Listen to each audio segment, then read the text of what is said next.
We are going to make some predictions about today's Read Aloud, A Land of Opportunity. Take a look at this map.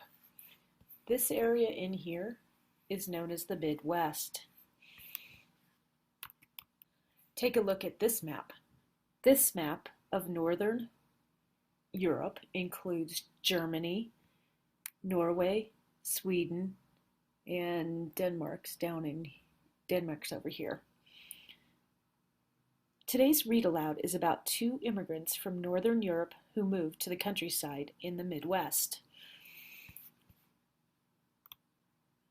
They moved to a farm in the state of Wisconsin right here. Other immigrants moved to nearby states, including Minnesota,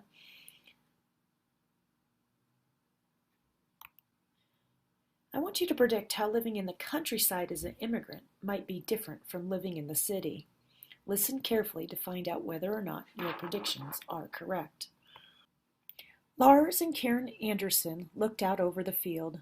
The rich, dark brown soil of Wisconsin reminded them of the best farmland back in Sweden. Lars knelt down and scooped up some dirt in his hand, and Karen thought, Lars can read the soil in the way some people can read books. Somehow he knows if it is good or bad for growing crops. Now Lars stood up. This is fine land, he told his wife. She could hear excitement in his voice. Here we will grow wheat and corn. Over there, he said, pointing, we can raise dairy cows for milk and butter. Karen walked a few feet away and said, and over here we can build a house and raise a family. Yes, Lars agreed. That is the most important thing of all. The Andersons, like many other immigrants who settled in the American Midwest, came from Northern Europe. This means they immigrated from countries like Germany, Norway, Sweden, Denmark, and other nearby European nations, and then moved to the United States. These immigrants brought with them their knowledge of farming and a strong sense of working together as families and as neighbors. Immigrants like the Andersons came to the United States because they could not own land in Europe. In Europe, kings and princes kept tight control over who was allowed to buy and own land. People who were not friends of the king or of a rich nobleman or noblewoman whose family had owned the land for many years had trouble buying farmland. Without owning farmland, it was hard for many people in Northern Europe to make a living. Friends of the Andersons, who had already settled in Wisconsin and nearby Minnesota, had written letters back home to Sweden saying, Join us in America. Things are different here in the United States. Here you don't have to be the king's friend to buy and own land. You just have to be willing to work very hard. Abraham Lincoln. During the American Civil War in 1862, the American government under President Lincoln gave huge amounts of government-controlled land to homesteaders. A homestead is a land someone settles on to live and farm. The government made it easy for farmers to own as much as 160 acres of land, which was more than enough for a successful farm. 1 acre of land is almost the same size as an American football field. Can you imagine owning and farming 160 football fields worth of land? A homesteader had to build a house on the land and farm the land for at least 5 years. At the end of that time, for a fee of $18, the person or family would legally own the land, according to the law. Many different people could become homesteaders. For example, unmarried men or women could become homesteaders. People coming to America as immigrants could become homesteaders. The United States gave all sorts of people a chance to own land and make a new life. Millions of people from across the United States and immigrants from many other nations came to the Midwest to lend their farming skills and worked hard to build up the United States. With the hope of owning land and making a better life for themselves and their children, Karen and Lars sold nearly everything they owned in Sweden, bought tickets to America, crossed the sea on a ship, and ended up among the low, gently rolling hills of Wisconsin. Many people had to sell everything they owned in order to afford to immigrate to the United States.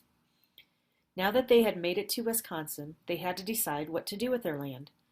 Lars said to Karen, We will leave that patch of forest for now and start with the land that is already cleared. We will get a mule and a plow to loosen the soil and get the land ready to plant. To afford this, we will have to borrow some money and add that to the money we still have left from Sweden. And we will build a house, Karen said. It doesn't have to be a big one. We can add on to it later when we're more settled and have earned more money.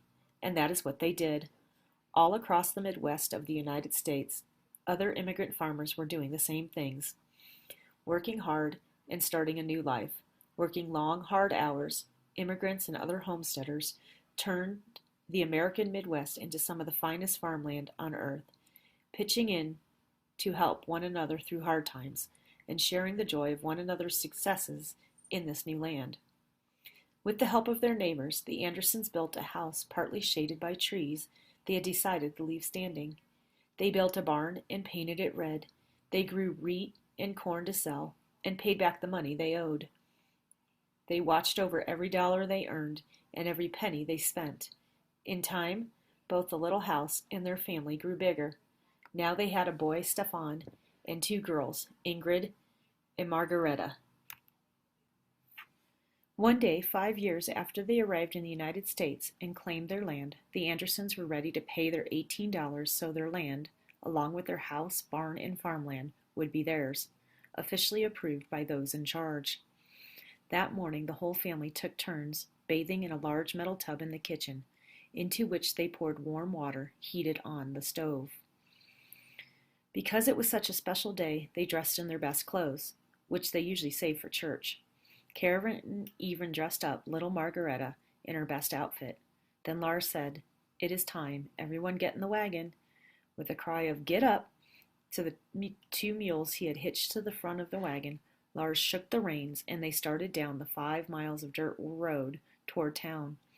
As they passed each neighboring farm, the neighbors waved and called out, "Congratulations, Karen," or "We're proud of you, Lars." Karen and Lars waved back and smiled. They were grateful for the support of their neighbors. At last, the Andersons reached town. Lars stopped the wagon in front of the government building and helped Karen and the children from the wagon. They walked inside and up to the counter.